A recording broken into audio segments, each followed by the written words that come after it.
Let's just look at big books at 75. I mean, we're glad that we only got a. Oh, sorry, my bad, not 75. Wait, what's the page again? What's that page number? The the diatonic triads. Okay, I don't. Hey, what's that page number? The diatonic triads. I'm not. Page Yeah. 71. Oh yes. MAM. Oh well, that's our second task for today, and the first task goes. My bad. 135. 135. Yes, right over here. If you look at 135. Okay. First of all, we're supposed to learn. Ouch. We're supposed to. Oh God, I think I'm gonna break this bench. Yeah. So basically, here are the things. If you look at a score, and then you play them, in this particular tonality, C major, you find it's not hard. If you may, let's all give it a try. I'll give you a tempo, and the fingering is all written on even all the notes is written on the score. So basically, we just go 1 2 1 2. We can just go double the tempo. We can just go and then go and then go and then go and then go. You ready? Let's start from the top. All three positions. Ready? In 3 2 1 and. Bong, bong, dee, oh, da, da, da, da. Good job. Now let's find the first inversion. Right hand thumb, index, pinky, left hand, 5 3 1. I know they look a little bit tad bit asymmetrical, but that's how things go. Ready? In 3 2 1 and.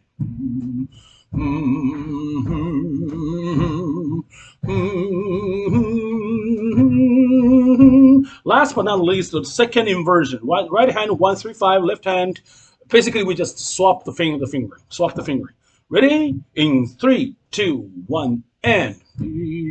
Da, dong, da, dee, da, da, da. Now, this doesn't feel like hell, does it? And I wanted to I want to add, throw you guys the information that even though they look, this particular key or this particular kind of like playing, you can see three things.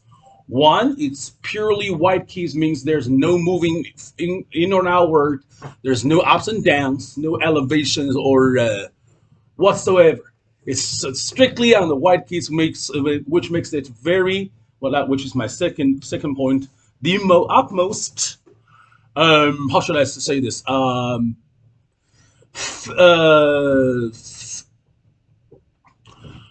Muscular motion driven. In a way of speaking, you'll find yourself, you don't need the score. You don't actually need to think of the notes. You don't have to actually think of C, E, G, D, A, D, F, A, or the solfege, or the steps. You simply by looking at your hands, and then think of your hands as a entity, as an entirety. That you don't move your fingers one by one. We don't do that.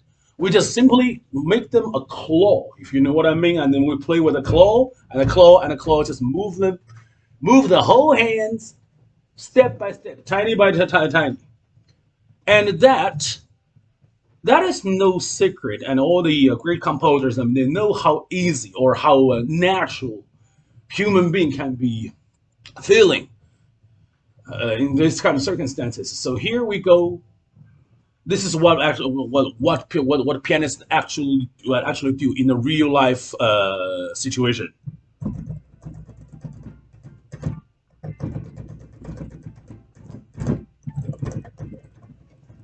What I just played is Ludwig van Beethoven, Opus 2, Number 3.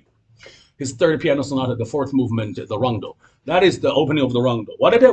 Which inversion did I play?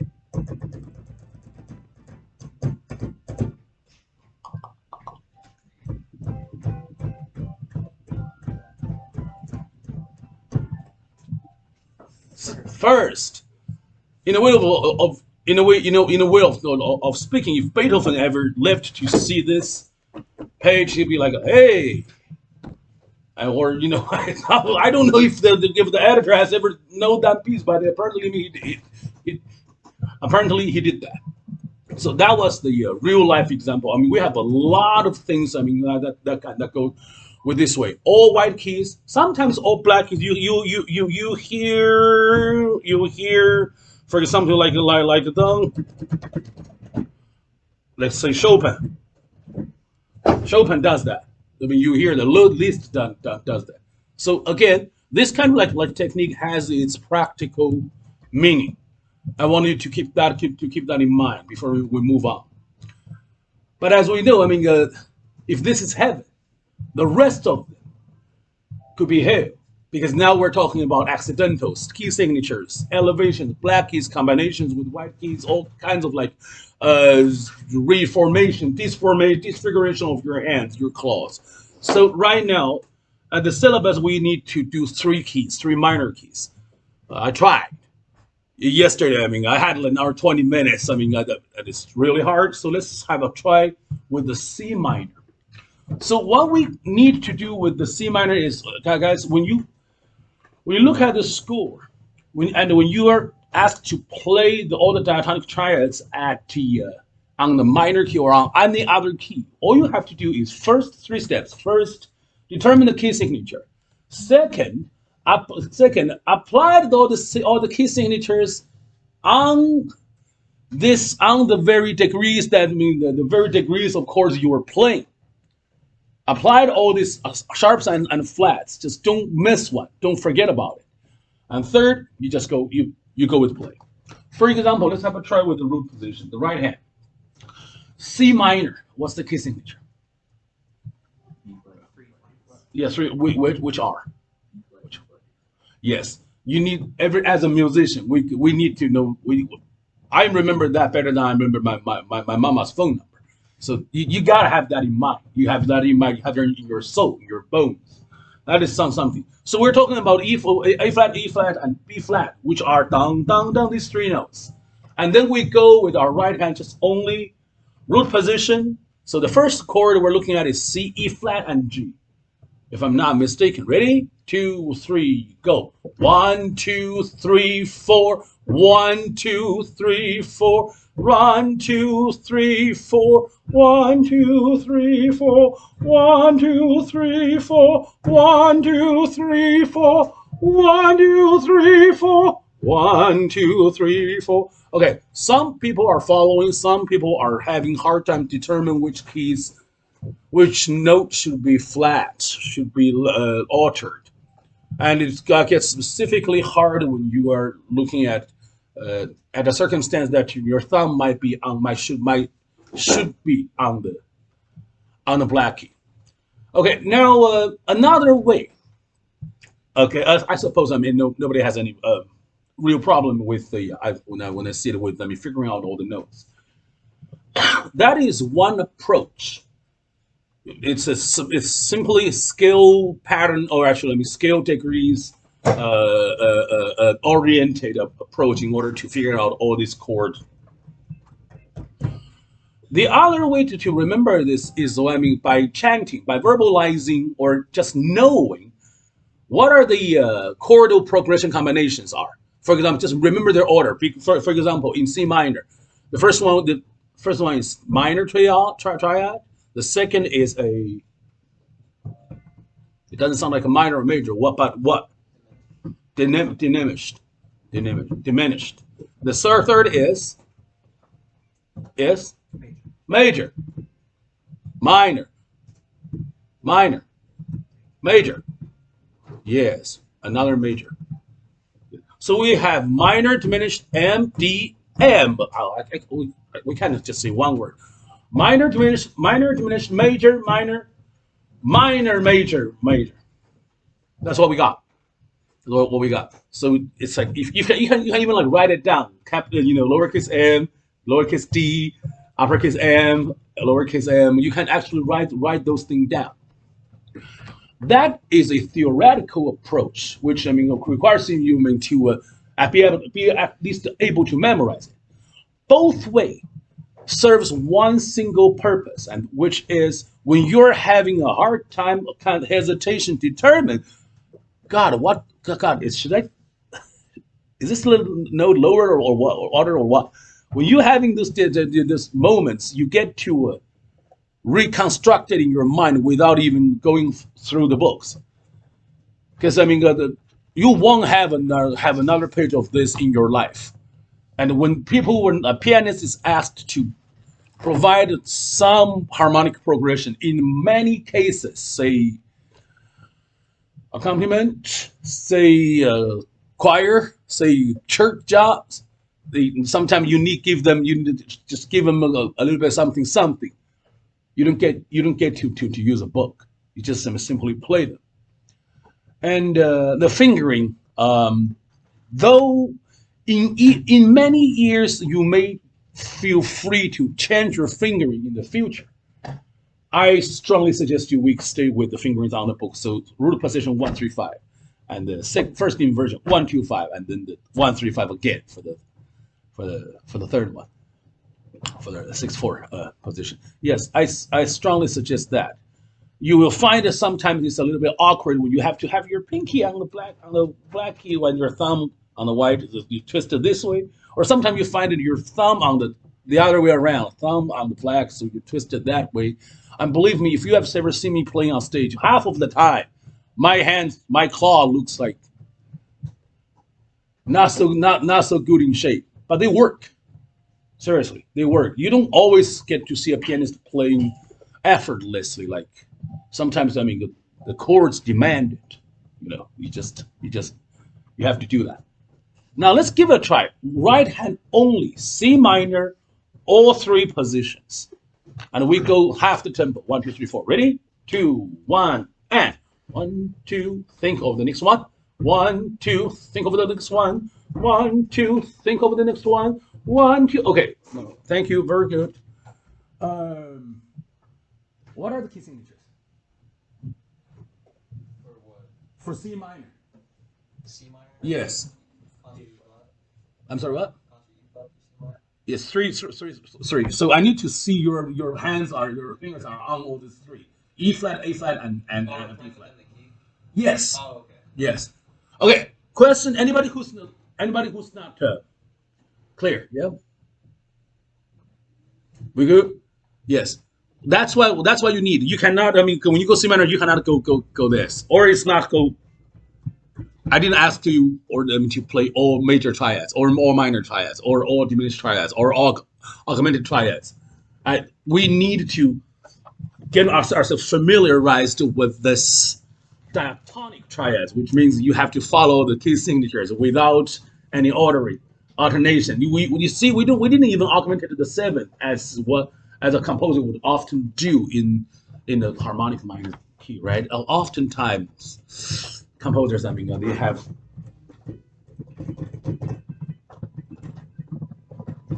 That's how you get Arabic. That's how you get, building. That's how you get Middle Eastern. Yeah. I went to Egypt last summer. I mean, they use a lot of.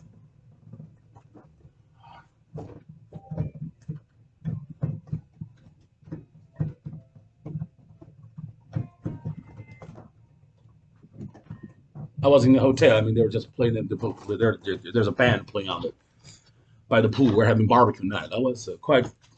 And they were doing hookah or shisha or something. I think that's what it's called. It's the meat. It's the meat. Yeah. So let's try it one more time. Make sure you follow every. I don't want to hear. Don't do that again. Yes. Thank you. In 3, 2, 1, and 2, 3, 4. 2, 3, 4. 2, 3, 4. 2, 3, 4. 2, 3, 4. 2, 3, 4. 2, 3, 4. 2, 3, 4. That's great. Thank you. Sometimes it takes a little bit longer to get all these notes. You have to do the calculation. Again, fast is king. You calculate. You got to calculate. One more time. Next one. First inversion. Um, how do we build first inversion? We move what to what? The C to the Yeah, to the opposite. Good job. But basically, that's it. Root to top. Root to top. Ready? 2, 3, and 2, 3, 4. 2, 3, 4. 2, 3, 4. 2, 3, 4. 2, 3, 4. 2, 3, 4. 2, 3, 4. 2, 3, 4. Thank you, guys. You're on your own for the second inversion. Ready? 2, 3, and 2, 3, 4. 2, 3, 4. 2, 3, 4. 2, 3, 4. 2, 3, 4. 2, 3, 4. 2, 3, 4. 2, 3, 4.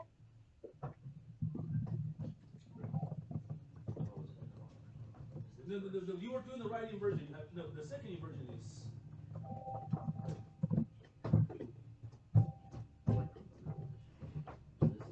No, that's the second. This is the first. Yeah. Root. First. Second. Okay. Yes.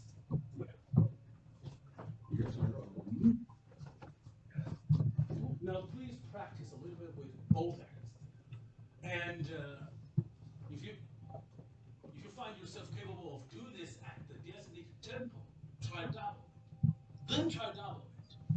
Then what I ask you, my other like pianists, what I do when for their perform if they're performers, I ask them to do it like in one take, one breath. So basically, like we can do a group of 4, or we do 8. That's why. Because that's not what I wanted. That's my man Ludwig Beethoven wanted. Show me that how you. That was great. Now, do you think? What are three kissing just point them out for me. No, the three kissing signatures can point them out. The three flat keys. I want to see the three flat keys. Are you sure? Those are. Now I want you to lock your eyes on there. Fix them on them. Don't miss them. Make them highlight. And whenever you have a finger that is supposed to be on that key, I want you to put them on that key so it's not here. Because this one does not, it's not included it's here. But let's have it. Ready? Go. Go. Do you need a book? I can give you my book. Where's your book? Oh, wait, right here? Yeah. Okay. No problem.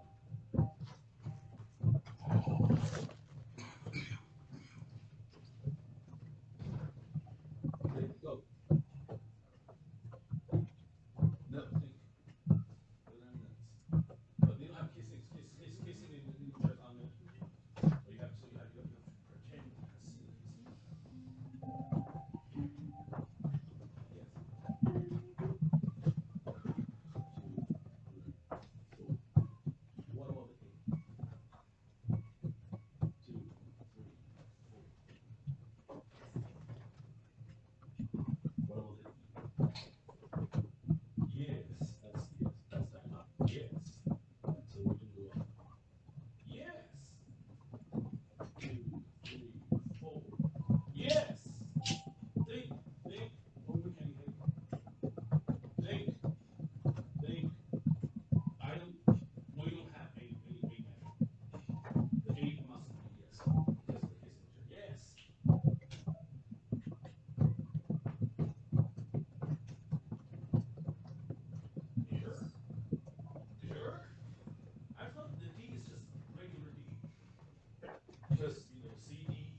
Your right hand is correct. Very good. What about? What about left? Something's off. Something's off. Yes. Almost. Yes. Uh-oh. No. No, no, no. 1, 2, 3, 5. There's no 4 involved in the finger. No, there's no 4. Perfect. Next one. Yes. Oh, I believe this thing is due in about 2 weeks under exam. Under exam 1. Yes. Go ahead. Next. Think. Good job.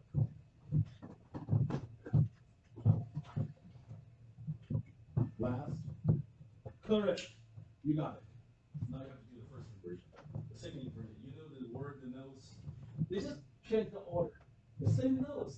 C, you know, C, C, E, G, and E, G, C. Pretty much. It's the same. It's the same thing.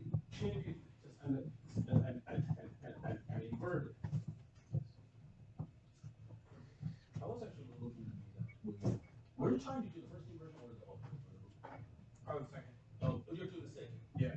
So the left hand, I mean, the rest, I mean, after this, that should go. Oh, you was second, right? Yeah. Oh, you started here. I mean, you were already here.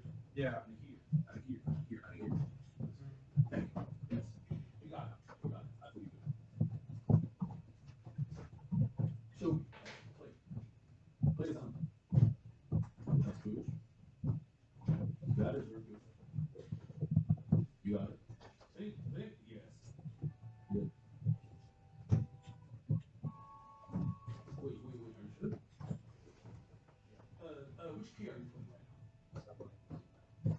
But I thought in C minor we don't have a G flat. Oh! Oh, sorry. I was looking at upside down. That's why. I was like, what the? Okay, you good, you good. 2. Mm-hmm. That's a good one. I thought you were. That's smart. Arpeggiated broken chords is actually easier if you can learn all the notes. I believe on exam 1, maybe they're asking you to play the chord of the chunky version, but honestly, I'm not going to deduct any points if you do it your way. If you want to do it your way, what cares about? I mean, if you get, you get this notes all spread out, spread out in time.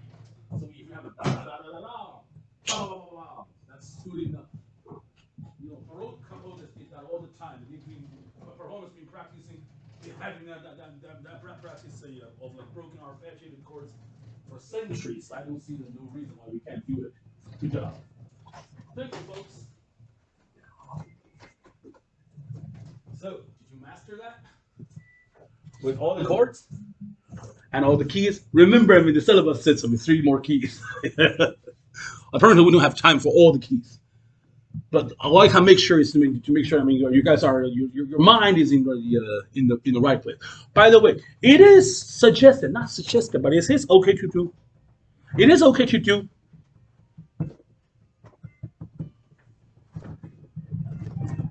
Oh, that's fine. It is fine. But you know what? You know what changes? I mean, it makes your mind going from chunky to chordal. I mean, which gives you more time to react in order to spell out all the notes. Technically speaking, it's easier to play this way, but it's more beneficiary for your memorization to go, because when you play the ladder or the chunky stuff, your fingers must know its position. You have to see them already, all 6 of them ready at the same time.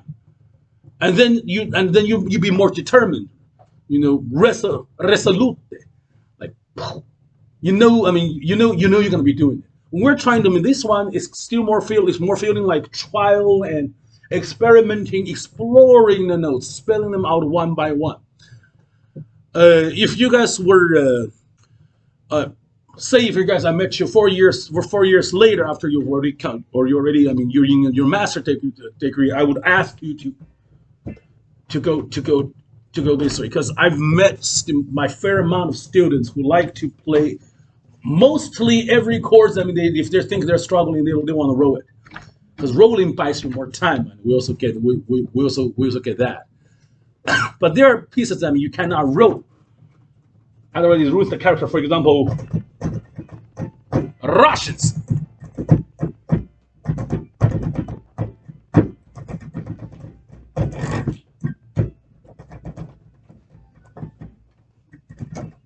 Things like that. You can't roll on them.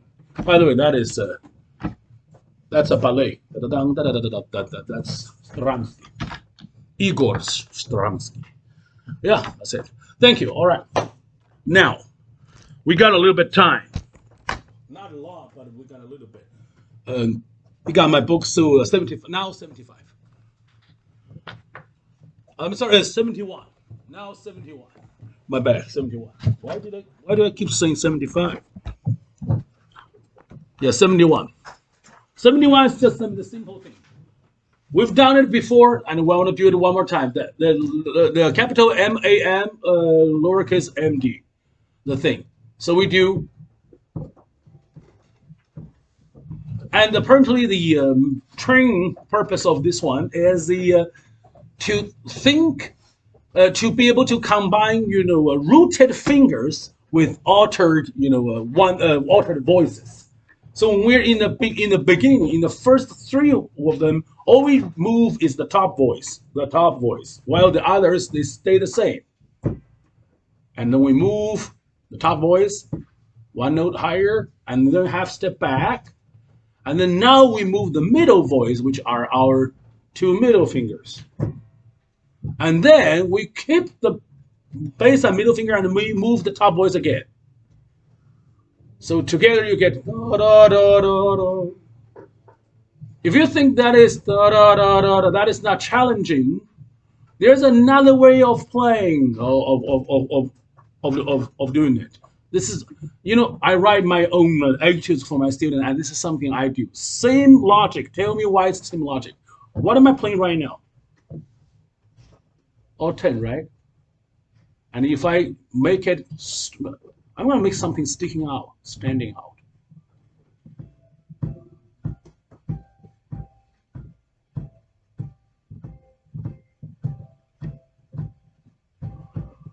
I'm still, truth be told, playing the 10 notes. If you look at my hands, you cannot tell what melody I'm playing because it doesn't show in the camera.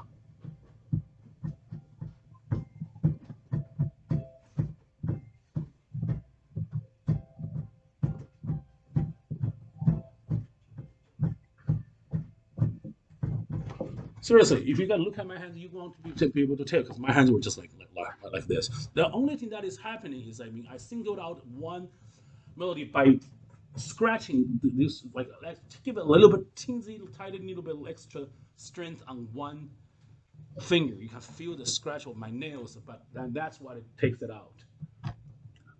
And my man, no brutality. You don't get to do. You can't bring that out. This is delicate work. This is. Yeah, you have to be able to feel all the keys at the same time. And then, seriously, you didn't see my hand. I didn't do this. In fact, if you see something happening in your fingers, you lost it. If you really want to learn how to do it, you have to feel them. It's all subtle. For example, right now, I'm playing all my hand, all my 5 fingers, but I'm also giving a little bit of, you see this? A little bit of this strength on my middle finger. So here leaves a mark. So just this tiny little bit. The piano can be very. It's a sensitive instrument. It doesn't bear. I mean, not always. So now let's give it a try. So now I want you guys to hear the top voice, not just to play it. I want you guys to hear it. And now, did you hear that there's a hidden melody?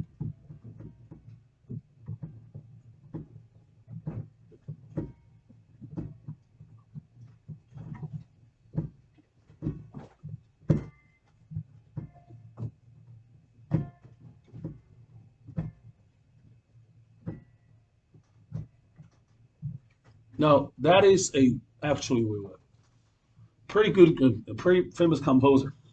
Actually used that.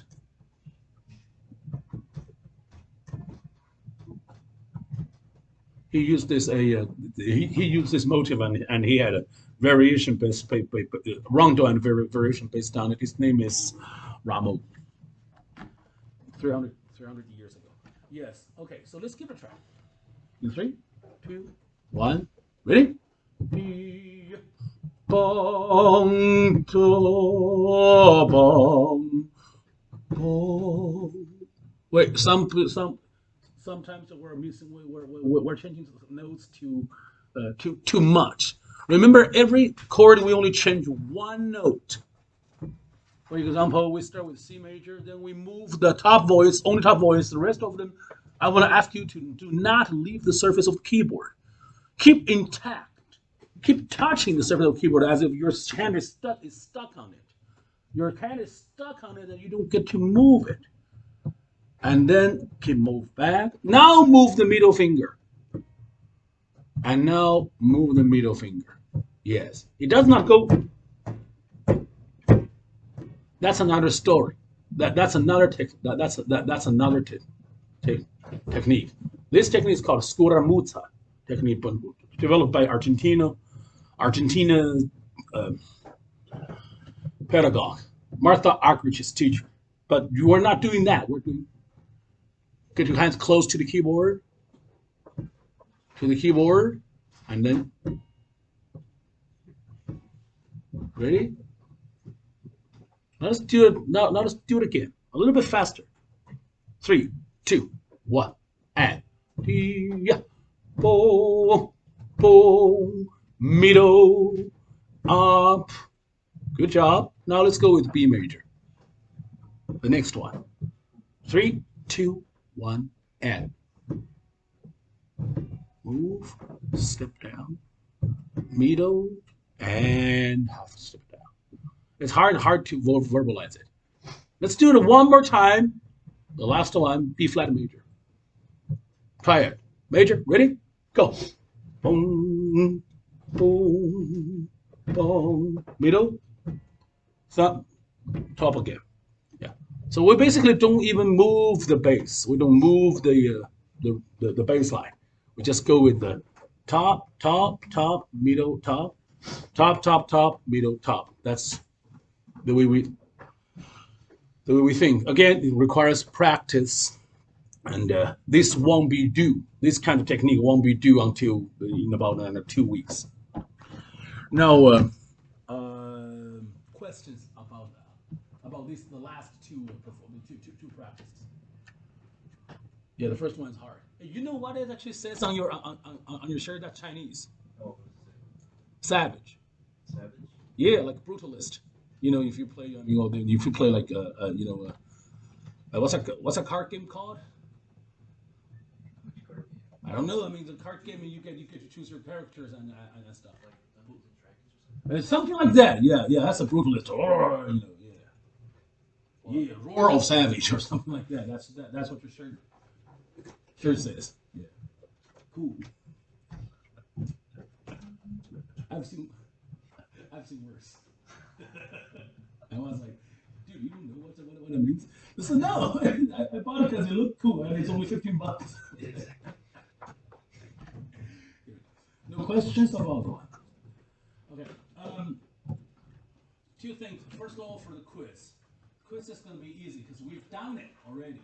We've done it. Dun, da, da, da, da, dun, da, da, da, da, da, da, da, da. What you had to do for lunch, alto palette, da, da, dun, dun, da, da. That's the piece. Texture 5. It's called Texture 5. Texture 5. It's over here. Yeah. Page 50. Or you get to also choose the. You also get to choose the page 49, the one. Now on the syllabus it says if you choose page 49, you get a B, like already automatically. Or you get if you choose the longer 150, you get an A. I'm not gonna do that, guys. I'm gonna say if you play really well on either of the piece, you get my. I had my 10% at this moment. liberty at this first. I mean, I will encourage you to choose the one that you feel more comfortable and confident to play. So I'm not going to punish you for not doing for doing the full one, but you will get a lower degree if you suck in either of the piece. That's fair? Not fair, right? Okay. Yeah. So yes. And again, one more time. One last thing. Do not learn. Don't do like this. I mean, on stage. Learn the pieces. Draw it out. How many sections for the texture 5? How many sections? 3. Are there any repetitions? Yes. What form? What forms? Sonata allegro. Things like that. And this way, I mean, I wasn't asking you the question. I was just simply reviewing what we did last time. How many bars per each section? And how? The most importantly, how do we memorize that melody? It's a melody. It's a song. The left hand is simply another thing that's floating in the back in the BG. It's like that. It's just like that. Yes. You at your liberty, if you want. Yes. Yes. Yeah. What cares? I mean, if you can really play, I mean, you can dive right in without even the prelude, but you need to make them singing cantabile legato. You need to make a phrase. It's not it's not like that. Or the other piece that's built. Mhm. So you Easier. can choose one. Oh yes, definitely. No grid penalty. No penalty. Yes, no. The decision came from my last class because when I said, I mean, they read the syllabus, they were like, oh, they learned walking because they learned. Sometimes then people didn't read the entire syllabus. They were like, now I only got a B, and to know that you will, to know that I mean. So I came up with something that would like cheer them up, yeah. And I think, but if you play that thing walking, you better sound good. You better sound not too slow because it's harder than that one's actually harder. It has an extra task. Okay, last minute. Next week, next Monday, please bring your either iPad or laptop or something that has an internet connection. And before you do that, please get onto pianomarvel.com because next week it would be a sight reading week. You would use Piano Marvel, and you need to register for a free account. Don't put down your credit card information. Just write off the free trial. You give you 7 days of free trial. If that runs out, use another email, get a new registration. You know the drill. Just do that. But I needed each one of you to get me at least something like this. Raise your hand if you don't have it. You do have an iPad. You do have an electric device, right? Laptop or iPad or Google Pad, Chromebook. Anything? We good, right? So I'm counting on you. Please bring them out. Otherwise, you'd be quite bored. You see, yeah. They have those cute cartoons, like, and you can hear them say 3, 2, 1, and then they go. They're the side reading, and then they actually there's a tiger or a lion that grades you, or things like that. That's it, folks. Any questions for Friday? No. Good luck on Friday.